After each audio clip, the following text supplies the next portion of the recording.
Hi, and welcome to Power of 10, a podcast about design operating at many levels, zooming out from thoughtful detail through to organizational transformation and onto changes in society and the world.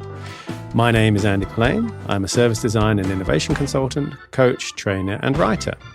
My guest today is Nikola Tosic, the founder of OpenInnovation.me, a social media platform which connects brands and experts in open innovation. He's dedicated to accelerating the adoption and creation of innovation through product design, marketing, sales, digitization, open platforms, and teamwork. Nikola is also a father of three, a poet, and an Ironman finisher. I wouldn't ever be an Ironman starter. Nikola, welcome to Power of 10. Hi, Andy. So tell me, you've got a kind of interesting background. Tell me, give me a little bit about your kind of life. How did you get from there to here? Well, I'm 43 years old. What comes to my mind is that you and I know each other through Andy Cameron, who hired me in Benetton, and who was, I think, a director of digital department in Fabrica, which is a research center by Benetton. And he hired me, and I worked at Fabrica and Benetton for about a year, I think, or 10 months. And that's how I met you. And that's kind of one episode in my life. I'm originally from Serbia. I used to be Yugoslavia. I grew up in Yugoslavia. And that country broke up and then became, through a process now called Balkanization, became Serbia becoming smaller and smaller and smaller. Yeah. But I actually grew up in Nigeria, in Lagos, until I think I came back to Serbia when I was 5. And then I lived in a bunch of places, USA, Italy, France, South Africa, and now I'm back here. I don't know. I think what's interesting about my life is that I went through different situations. I grew up in almost a communist country, which was not like like a Russian bloc, like the Soviet bloc, but was more liberal. But was still, I grew up in this extremely socialist system where, and I know how it is. Kind of. I was a kid, but I remember a little bit of it.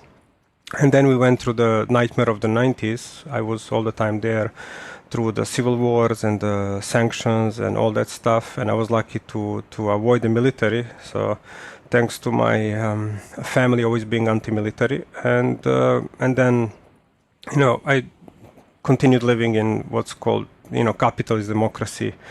And then I lived in Italy and moved around and etc. So, it just, like I look at things a little bit different. For me, I see that now politics are a big thing, and and they are a big thing. They're connected to everything. How we participate in society, how we look at things, and I'm very lucky to have all these experiences, and I have kind of a distance, and I have my own point of views. For example, when people talk about capitalism, these things, for me, capitalism is a very simple thing. Like, you can own an apartment and sell it, that's it. Yeah.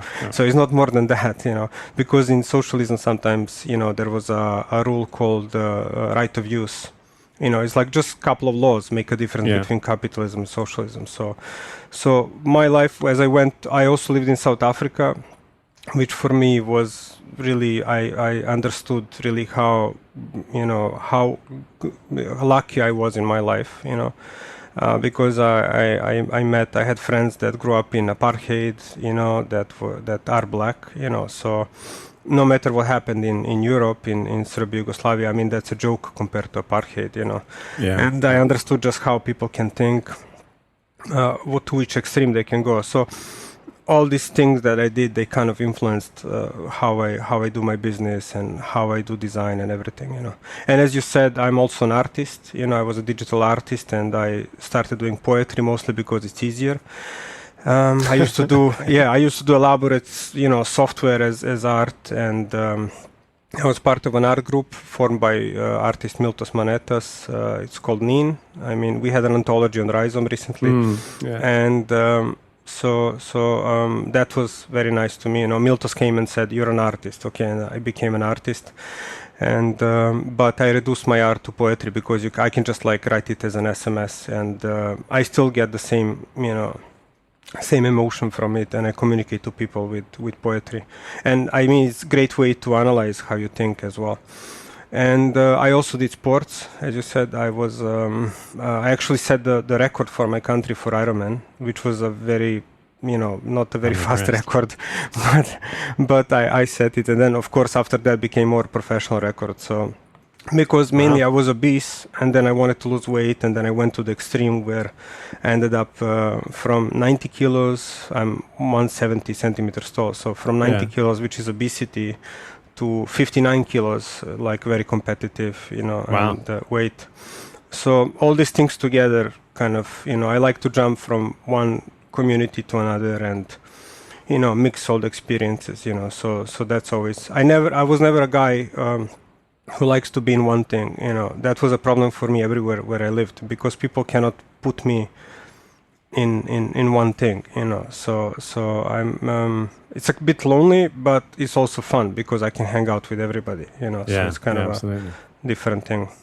So before we go into the actual, the platform of open innovation, tell me, what your sort of rationale was for starting open innovation, and perhaps, what you mean by open innovation. And, innovation is obviously the kind of one of the most overused words in the world, right? And so, but I'm guessing there's that mix of your life experiences and sort of political background and design, and lots of things sort of came together that are sort of underpinning some of the principles of it. So tell me first, I guess, what you understand as open innovation, and then why you started the platform.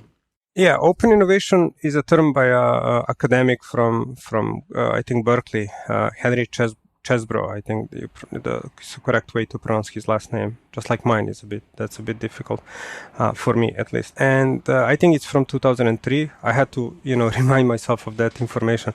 And I think he invented a great idea where it's open innovation is the opposite of internal innovation. I like to explain things with opposites. So the opposite of open innovation is creating something new, innovating, but within a very close group, like a research department in a company that has NDAs, and they can only talk to 10 people in a lab, and they cannot talk to anybody else, and then whatever happens, which makes a lot of sense if you're making very competitive things, or medicine, or I don't know, weapons or something, So I think it's very good that he created a term which is for all the other types of innovation, where you're much more, you're not so secretive. You can talk to other people, And I think his idea was, because I think he's in California, I think close to Silicon Valley, I think in Berkeley or something. So he was very interested to work with .coms.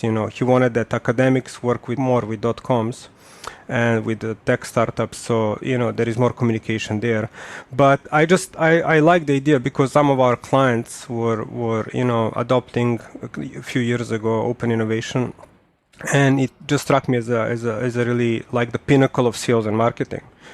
Because in the last years I was trying to understand, trying to go deeper in marketing and sales, meaning how you get something on the market. And then open innovation seemed like really this in my mind is the next thing, because you break the barrier between the company and the customers, and they become one, And so what I'm trying to do with our platform is that we push that even further. So there is a lot of platforms for open innovation. There are, basically every country, every industry has it. But what I try to do is to push it even more, to make it even more inclusive, to increase the participation of customers, and to break this idea that designer is God, engineer is God, they're going to guess what the market wants, and that companies could be a little bit more, modest and accepting, and allow higher level of participation, from the customers, and that, I have to explain also my history, that this is, let's say, my fourth startup, and the first one was in sports. So about 10 or so years we developed AI for sports, which was funded by the Danish government. For running, we designed artificial intelligence that was coaching runners, and then I did another sports project also in Denmark, also for all sports, that would increase efficiency of coaches. And in those two projects, my goal was to give everybody what happened to me, because I was overweight and unhealthy, and then I realized that sports can really help. And I just wanted to share that with everybody, and that was just an amazing experience for me, going from obese to an athlete, and that really inspired me. And I dedicated, I don't know, 6-7 years trying to build software for this, finding investors and building teams, etc. And then after that, because the main problem in that was marketing, coaches are like engineers, they know what to do, but how do you motivate customers to do something? And I was always a designer, and that problem of getting people to do something was very interesting for me. So I was thinking a lot about marketing for that entire period, and as a designer as well. And then, I wanted to focus more on marketing. I was interested in this idea of how do companies get people to do what they want, but obviously in a positive way. And I started building my own terminology, my own analysis of that. And it was always coming back to what we called unique value, eventually, I understood that the most competitive and most advanced form of marketing and sales you can do today is open innovation. So the way I see it, that it is, if you look at marketing knowledge and understanding, that is at the moment the pinnacle, because it really increases participation. It's most positive, it's most open, it follows it's like the culmination of all the trends in technology, in society, in everything, meaning that the barrier between the company, the legal barrier, the conceptual barrier between the internal of the company and external customers, partners, everybody, is becoming more corrosive. I don't know if that's the correct word in English, more malleable, more translucent, and that future companies will definitely, not all companies, but a lot of the future companies will have to, communicate much more. Otherwise, they're not going to survive. Especially now in coronavirus crisis and sustainability, it really accelerates the need that, these problems, companies don't have the skills inside the companies to solve these problems. They just don't have them. So they need to talk to someone outside, So tell me about the sort of mechanics of how the platform works. Well, we are trying to solve, let me remember, 4 different levels of how open innovation can work. So the most essential, because there are 2 levels. There is openinnovation.me, which we built as social media. It's not necessarily like Facebook where everybody can do whatever they want. It's very specific, but let's say anybody can register. And then we have what's called apps, which is a company-only platform, which has much more features. So conceptually, we are trying to increase 4 different ways of communication, focused on innovation, therefore open innovation. So it's inside the company. So companies can use our software where everybody in the company can suggest something, So this is very important. So open innovation is not only between company and others, but also between teams and departments, Right, okay. and cross silos, that's an old problem, and we solve that. So the other problem is that between companies that are partners, so that communication is not often very good. It's always on demand. When someone remembers to ask something, there are no open channels, and especially with small and medium businesses, they depend a lot on partners, Right. and they don't talk so much, so they need a channel. So we allow companies to connect to each other. That's something that we are developing and is going to go live soon. So this is not visible on the social media level. It's just between companies, and they use the same, system, but it's hidden. So can you give me an example? I don't know if you're able to name names or not, but you might have to kind of hint of, how of that in action, of what kind of scenarios would be, or an example of something that's already existed. Yeah, well, again, my focus is on small and medium businesses, especially medium businesses, because multinationals they have a lot of things inside already. So, and they're very different, while the majority of companies, when you don't look at the 40,000 stock traded Fortune 500 something companies, you have the other, I think 300 million companies in the world. Let's say Italy, I work in Italy, mostly in Germany. That's already 5 million, small and medium businesses. And these businesses do specific things, like they do parts of things, so they don't do the whole thing that we get. Most often they get specific things, and especially in B2B. And they need to talk a lot between themselves to understand what's going on, and that communication. So for example, if you are, building like, I'll use examples that are not my clients. Like, for example, there is a person that I used to talk a lot when I was a triathlete. He was making carbon fiber bikes, but he's also a guy making carbon fiber for Mercedes, Formula One and stuff. So he has a lot of knowledge in how carbon fiber can be used. So maybe Mercedes or Formula One or bike manufacturers ask him what they need, but he needs also a channel where he can tell them, hey guys, I mean, before you ask me what you need, these are some ideas that I have, these are the trends in the industry, etc. So there needs to be a two-way communication. Right. And when you have software for that and you invite formally people to participate in that accelerates that. It's many times you're just asking a question, hey, do you have any ideas? A CEO or a head of design or someone just saying, hey, does anybody have any ideas? And that's very hard to do via email all the time. Yeah. So our software is basically constantly asking everybody, anybody have any ideas? What can we do next? What's a trend? What do customers want, etc. So you create a little kind of ecosystem of people who are relevant to each other and who might be able to influence, but also solve the kind of issue of you don't know what you don't know. Yes, yeah. And it's not only relevant because many times you get really great ideas. I mean, when we were testing, you get great ideas from people who appear completely irrelevant, because the greatest innovation happens from cross-industry, cross-category. It's what I said, that kind of my life was always between many different things. And, I mean, in general, in innovation is considered that the best, if you want to accelerate innovation, is to go cross-industry, cross-silos, cross-industry, because it's very hard to invent a new thing in, I don't know, when you're fluid dynamics. In the same area. Yeah. Right. But if you combine it with if you combine fluid dynamics with art, you get something super cool, So that's another thing but anyway, as I said, we had 4 levels. So we have internal, we have partner, company to company, we have focus groups, meaning you can invite very specific people to comment, so it's close to group to specific people, and then you have everybody, so everybody can go to your brand to see your product and comment. And we are working on increasing 4 of these as much as possible to make it as easy as possible, natural, constantly open. What I don't like about other platforms is that they always have some kind of a deadline, reward. They're so academic and so formal, and I just wanted to make something that even my kids can do, something that's super easy.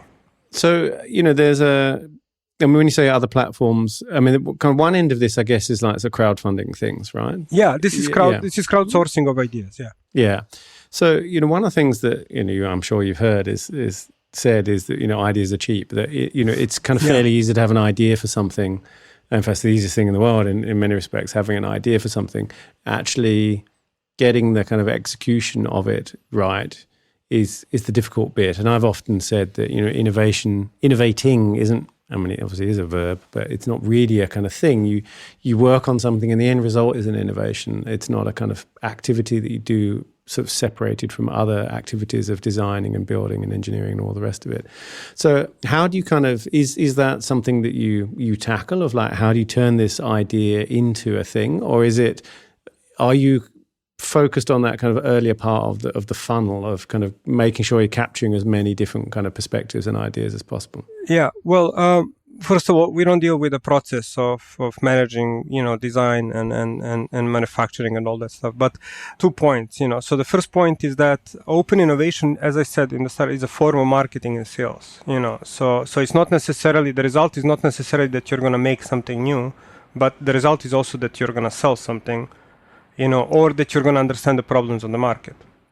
So, for example, I'm expanding the idea of open innovation because, for example, if I'm suggesting to you a new microphone that's innovative, I consider that open innovation, because you are adopting that microphone is innovative as long as it's innovative and you're adopting it. So that's extremely important. The biggest problem of changing the world is actually adoption.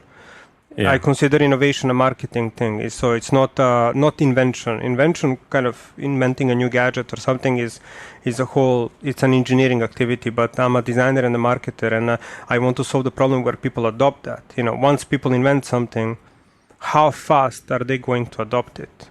And that's something that we're dealing with. So I'm not so much focused on, kind of figuring out how like a big research department is going to organize themselves and make a new medicine or an airplane. But I'm thinking about how can you start using a new software or that already exists, maybe tweak it. Or another problem is that people in a company actually understand what is the problem. or actually take a problem seriously. So that's when customers are telling you we want this and that. It's not necessarily that you have to make what they're saying, but you have to understand that idea, that need is coming from somewhere. So that's market research, let's say. Right. So the gathering of ideas is actually also the Market gathering research. of feedback and research, and seeing that there's a need here, because these ideas represent a need that hasn't yet been met. Is that what you're saying? Exactly. Yeah. So it's open innovation is an umbrella term that just for all kinds of activities. Sales, it's much better to sell through open innovation than actually call it sales. Because if you call it sales, that means, hey, I have a product, do you want to buy it? And people think about the price. But if you say it's open innovation, you're saying let's make this innovation work openly, let's talk about it. And then that's I think a much better view. Asking people what they think, you can do it in a very boring way, which is like Qualtrics or whatever they're called, these polls and stuff. Or you can just ask people, let's openly innovate. It's the same thing. Getting feedback, you can wait for people to complain, or you can just ask them to suggest things that are better. So I just see it as a very kind of a positive way to do all the things that already exist. I consider it like a little sugar on top of everything that exists in a company, rather than what I'm fighting against is that it's a like a little thing that you add in a company, or as a separate thing. So tell me about that then, because I guess I understand the feedback bit. I understand the sort of gathering of kind of ideas. I'm struggling with the sales bit to kind of make that connection exactly. So, but maybe tell me kind of what you're not. You kind of talked about how it happens in organizations. So, in what way is it different inside a company? You talked about this kind of very narrow or this small thing. Tell me about your thoughts on that.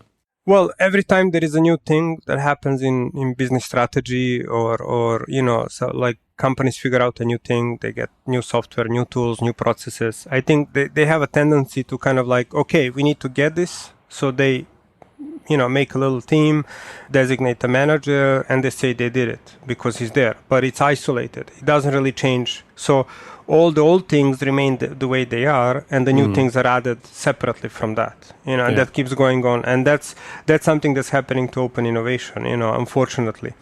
And I think the right way to do open innovation is that it's everywhere.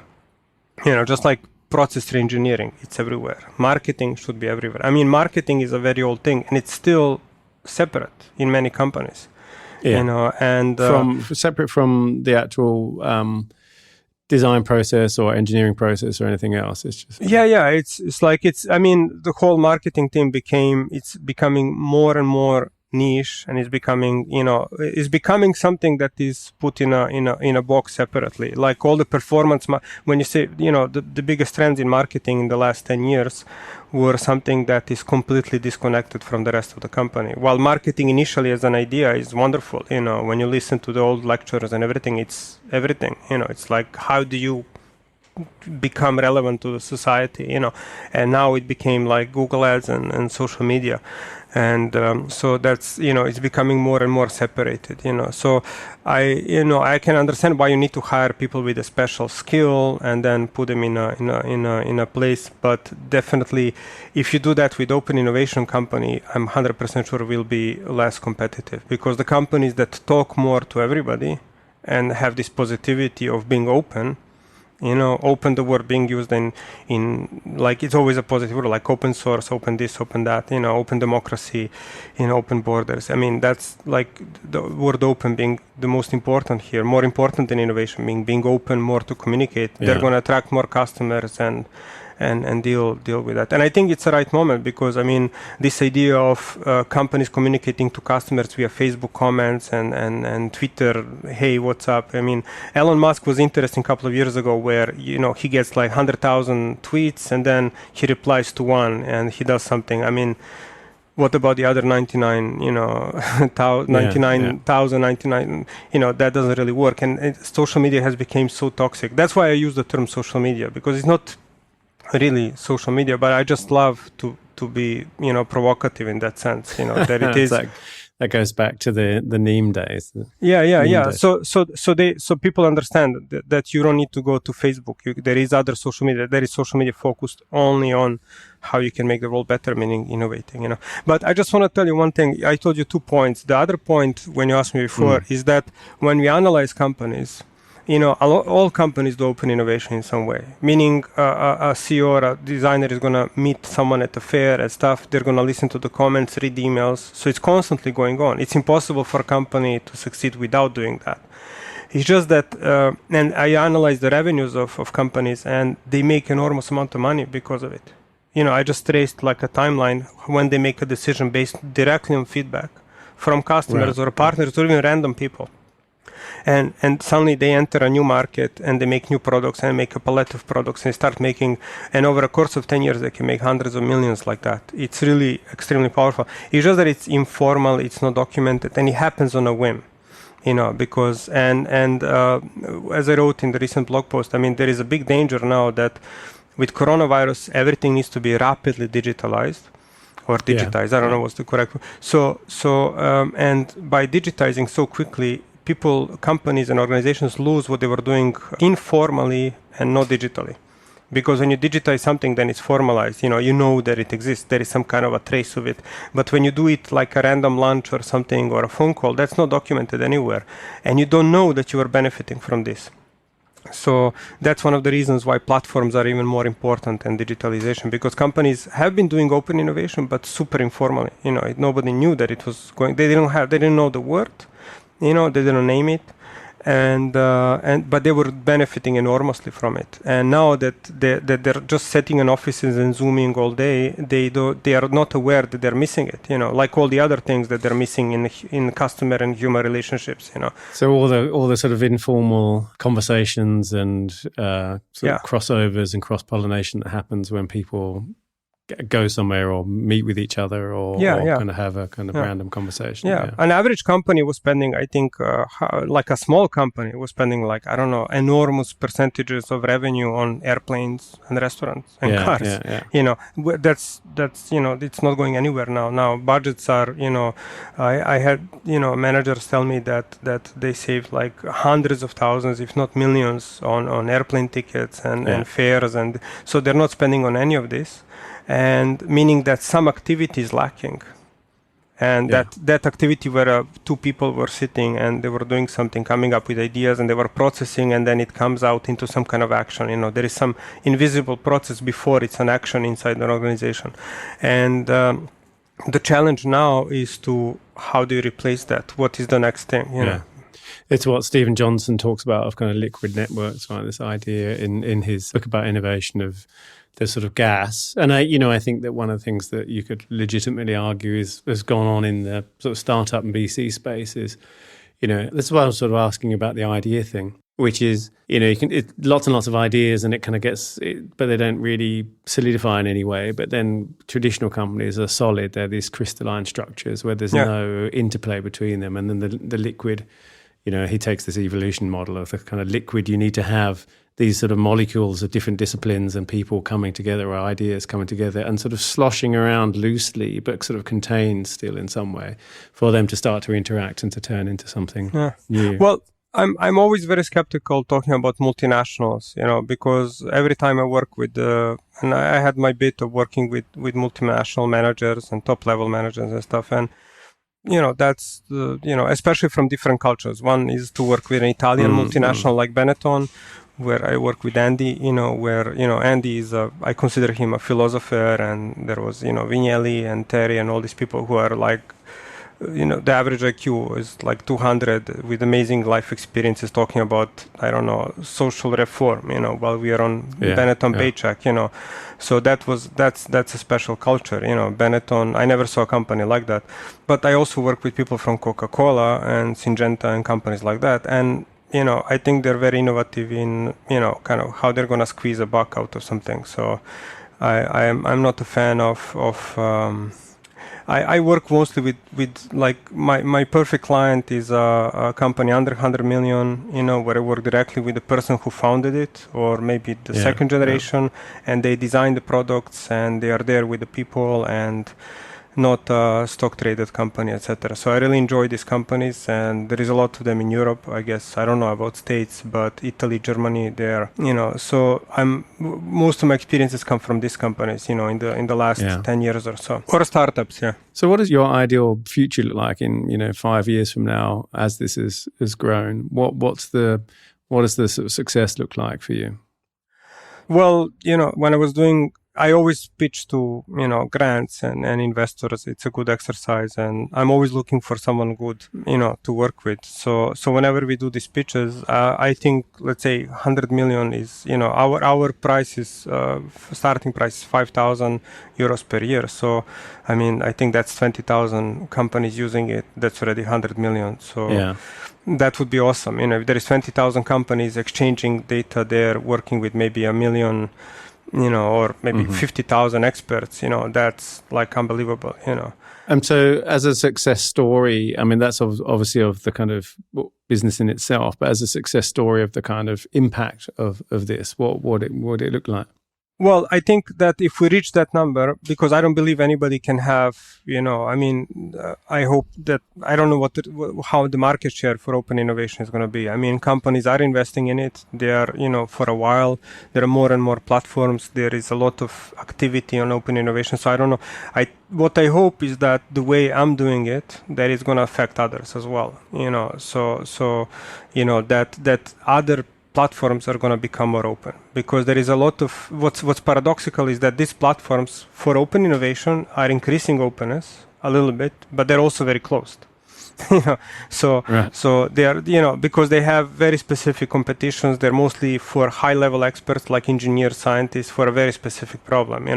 So what I hope on a conceptual level or social level is that they notice us and they say, okay, we need to we can open this a little bit.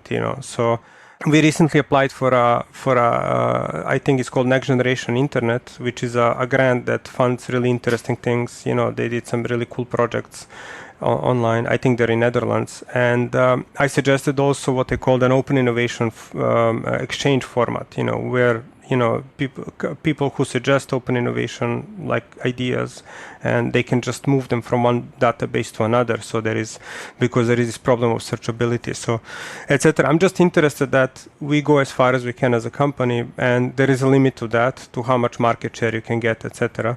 But I think that I hope we influence other platforms, because I think what we made is, I deliberately I chose that name, openinnovation.me, because it's a very conservative name. It's just because I want them to notice that and to realize that they can go further. They should go, that there is so much more to go in reaching openness. There is, and I hope there is someone after us, that makes it even more crazy. Because definitely there is a limit in my design capacity in how open I can make it. So in that way, I think like any designer, any entrepreneur, you are not able to change things yourself, but you provoke others in doing it, etc. So I'm relative to who is before us. So there's still that sort of provocateur in you is still alive and well. It's sort of, we go back to those early days of the sort of being an artist and playing with this medium. You're doing it in the innovation space too. Yes, I guess so. Yeah, everything's. I got upset once with an art journalist. He called all my work, all my business, art, and I don't know. I was upset because it was kind of extreme. I had employees and clients at the moment, so I don't know. So I got a little bit worried about that. But at the end, all of our work is always art in a way. We are all trying to say something else. Yeah. There's always it's clear that there's kind of a lot of personal expression in and philosophy behind what you're doing. Yeah. Andy was a master of that. Yeah. Sorry to interrupt you. Andy Cameron is really, sometimes I think he liked me a little bit. Maybe he didn't like me more than that, but I really respect him. I'm sure he did. I really respect him, because he's really, to meet a person like that in a business environment. He was really fighting. He was really trying to do something, and really an amazing person, very inspiring. He was. It's very inspiring. So listen, we're coming up to time. Power of 10 is, as you know, it's named after the Ray and Charles Eames film, looking at kind of relative size of things in the universe. And the last question is always, what one small thing, either that is overlooked, exists already and is overlooked, or should be rethought and redesigned? What one small thing has or would have an outsized effect on the world if you could change it? Well, something that is exactly what we are doing. Yeah. Sorry to go back to my thing, That's but all that's what on my mind always, that's where my mind is focused now. So taking a risk to ask others how to make a positive change, which is a business term is open innovation, but I mean, it's a very basic human activity. Yeah. Cooperating with others on making a change, that because the main barrier to that is fear and, kind of paranoia, and people just need to relax a little bit, and talk. So it comes first from them individually. We can build a platform, we can build tools, but it has to come from the need of a person to do that. Yeah. So that little activity, people need to tweak their feeling to ask others and to listen to them. And then I don't know, it's gonna, it doesn't have to, you don't have to necessarily do what they tell you, but there is, as you said, the cloud, there is a black box of thinking that's going to result in something. Human communication is really, thinking is really bizarre, but then it turns into some kind of action later, So where can people find you online? Well, openinnovation.me, so that's it. Nikola at openinnovation.me. That's the best way. And, my contacts are there. Everything's there. And social media? I'm on Twitter, Nikola, Nikolatosic. So Twitter, but my website is tosic.com. And I mean, I have a lot of websites, so weird domain names. Yeah. I have kimjongzundonut.com. Okay. I have pioneerplug.com. I have Zapruder's abrahamzapruder.com. I love a good domain name joke as well. That's I have some that I cannot say on your show. All right. Well, I'm not going to link to those. Okay. We'll put some links in the show notes. Thank you very much for being my guest on Power of 10. Thank you, Andy. Ciao. As I'm sure you're aware, you've been listening to Power of 10. My name is Andy Polaine. You can find me at Polaine on Twitter or Polaine.com, where you can find more episodes and sign up for my newsletter, Doctor's Note. If you like the show, please take a moment to give it a rating on iTunes. It really helps others find us. And as always, get in touch if you have any comments, feedback or suggestions for guests. All the links are in the show notes. Thanks for listening and see you next time.